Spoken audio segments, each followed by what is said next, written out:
Welcome to Football with Cheese. Happy Friday. A lot going on in the NFL coaching-wise. We're going to go over it in this video. So Liam Cohen, we talked about him in the other video. He's the current Tampa Bay Buccaneer offensive coordinator. Took himself out of the running for the Jaguar job. And the rumor was because Trent Baalke was the general manager. Well, they fired Trent Baalke.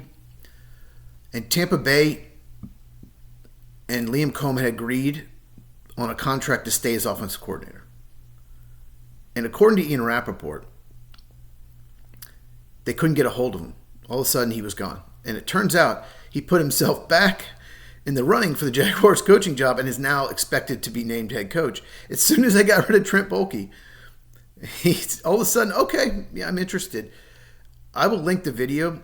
Make sure you watch that about the Jaguars.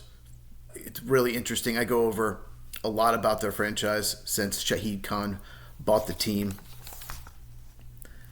I wonder if Ben Johnson, who's now the Bears coach, I wonder if he turned the Jaguars down because of Trent Baalke. I wonder if multiple people did. And Liam Cohen, I wonder if he told Shahid Khan, I don't want to work with Baalke. He's not a good GM, because he isn't. And as soon as they fired Trent Baalke was fired a couple days ago. It's all in that video. All of a sudden, Liam Cohen wants the job again. That is a twist. For those of you who don't know, Shahid Khan bought the team in 2011. We talked about that in the other video.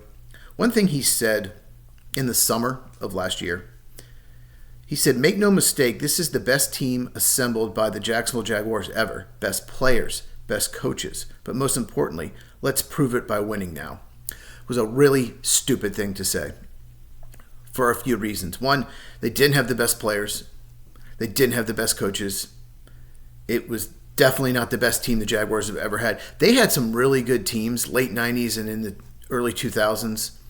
You know, they had the Mark Brunell teams, and there was Jimmy Smith and Fred Taylor and those teams, John Henderson. There was a lot of really good players on the Jaguars, and they had some good teams. Maybe not like championship teams. They made the AFC title game a few times. I think 3 times in their franchise they've made it. But to say something like that is incredibly stupid because it's wrong, first of all. And second of all, it puts so much pressure on the coaches and players when an owner says that. Pressure that was not needed. Especially coming off a 9-win team when they were like league average. So, incredibly stupid. I hope he learns his lesson. They need a new general manager. Looks like they're going to get their head coach. Second consecutive year, Tampa Bay hired an offensive coordinator and then got a head coaching job. Dave Canales got the job with the Panthers the year before. So we'll talk more about that. If there might be more to the story, so we'll talk more about it as we go. So, in other news, the Raiders are set to hire Pete Carroll, 73-year-old Pete Carroll. And it's said in the article I read they want to change the culture. What, winning culture? Just get better players. Pete Carroll was a failure with the Patriots, a failure with the Jets. He did well for USC in college. Then he gets a Seahawks job, and yeah, he was successful, but they had the best roster in the league for like 2 or 3 straight years. They absolutely nailed the 2010, 2011, 2012 draft. If you look at the 2012 draft, no one had a good draft except the Seahawks. It was a terrible draft. And they got players like Cam Chancellor in the 5th round, Richard Sherman 5th round, KJ Wright 4th round, Russell Wilson 3rd round. Wow. Bobby Wagner 2nd round. When you get players like that, now outside the 1st round, like good players, like some of these guys are Hall of Famers, you're gonna have success. And the Seahawks before then had really not drafted well as a franchise. They had been in a funk. They hadn't been good for a long time, since like Steve Largent was there. Yeah, that long ago. I don't even remember Steve Largent. I'm not old enough. And then after that, they started drafting poorly again, and then they fell off and weren't as good. But Pete Carroll won 1 Super Bowl, should have won 2.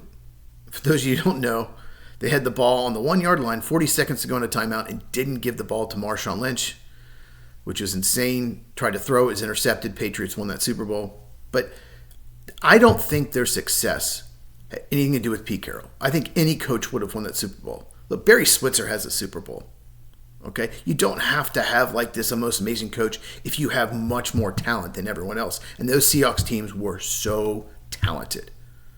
So I just don't think Pete Carroll's anything special. I don't think he's bringing winning culture. That's stupid. Raiders just need to hire the right people. They need better players, and they need a franchise quarterback. I really thought the best move for them was to get like one of those up-and-coming coordinators. Like they tried to get Ben Johnson, a coach like that. So I don't... 73 years old, and people saying, well, he's the youngest 73-year-old in the league because he's got his energy. Well, he's still 73. I don't care how... he's 73 years old. That's... I would not hire him. And the Cowboys, maybe getting closer to naming a head coach. There was a report yesterday that Brian Schottenheimer might be the favorite. I think he's up there. Anyone can just make something up. Oh, he's the favorite. We hear that all the time. Someone's, oh, they're the favorite for that job, and then they're not even interested. Anyone can make it up. Probably because he interviewed twice now. Now someone just can say, oh, he's the reported favorite. I think they want to hire Kellen Moore. And I think Brian Schottenheimer's the backup plan in case the Eagles win. And then maybe the Cowboys don't want to wait 2 weeks. Maybe they don't want to wait till after the Super Bowl name head coach. So if the Eagles win, Kellen Moore can't take the job. He's the offensive coordinator of the Eagles. So let's just hire Schottenheimer. That's what I think. Some teams will wait till after the Super Bowl, but you have to be sure they're going to take the job. The Vikings waited for Kevin O'Connell when the Rams 3 years ago went to the Super Bowl. He was the Rams offensive coordinator, and then he took the job. We all knew he was getting the job. So some teams will wait. That's what I think. I think it's between those two guys. Unless Dion throws his name back in there. You never know. And one more thing I want to mention as far as coaching. So Ben Johnson was the Lions offensive coordinator, obviously. Took the Bears head coaching job. And said this in his press conference. I kind of enjoyed beating Matt LaFleur twice a year. Whoops.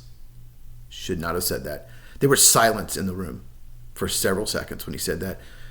Bears reporters are like, oh, no. So let's talk about that. The Lions did beat the Packers twice this past year. They split the year before, okay? But you didn't beat the Packers twice. The team did, or Dan Campbell was the head coach. You were the offensive coordinator, all right? And the Lions have a lot more talent than the Bears. The Bears have beaten the Packers once in the last 6 seasons. And they don't have the roster the Lions do. So when you say something like that, the expectation is you're telling the fans, oh, we're just going to beat the Packers twice a year. I will bet you money that does not happen next year, that the Bears beat the Packers twice. Not even close. They split this year, but really, really stupid thing to say. I get it. You want to hype up the fans, talk about rivalries. You know, what he should have said is, we look forward to getting the Bears back to 70s and 80s when we used to beat the Packers more than they beat us. That's what he should have said. We want to get back to that. But the way he said it, I'll link it in the description. It's like a 9-second clip. Just dead silence the last 2 or 3 seconds after he says it. But not the best thing to say. It's going to be put on the bulletin board of the Green Bay Packers, I'm sure, all off season. Okay, tomorrow I'm going to do both videos previewing each game, 2 separate videos. Okay, I've already got most of my notes for that. I rewatched the Rams-Eagles game, and I'm glad I did. I picked up on some things about the Eagles. See, when you rewatch, you can pick up on stuff that you didn't see live, but also I only focused on the Eagles or how like the Rams were playing them, but I focused big on the Eagles and watched their players. So I picked up on a few things, and I'm off today. So I'm going to watch Detroit, Washington this afternoon, and then tonight I'm going to watch the Bills, Ravens. I'm going to rewatch those games for you guys. Try to come up with stuff no one else saw or picked up on. I'm not going to rewatch Chiefs Texans. I don't want to rewatch that disaster again. But I'm going to rewatch the other 3 games and look for those previews tomorrow. Next week, we'll recap the championship games, preview the Super Bowl, and we'll go over a little draft stuff as well. I'm sure there'll be some more coaching news next week too.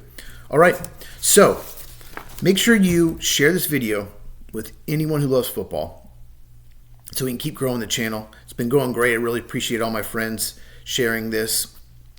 Make sure you subscribe if you haven't already. Like the video. Follow me on X @FootballCheese.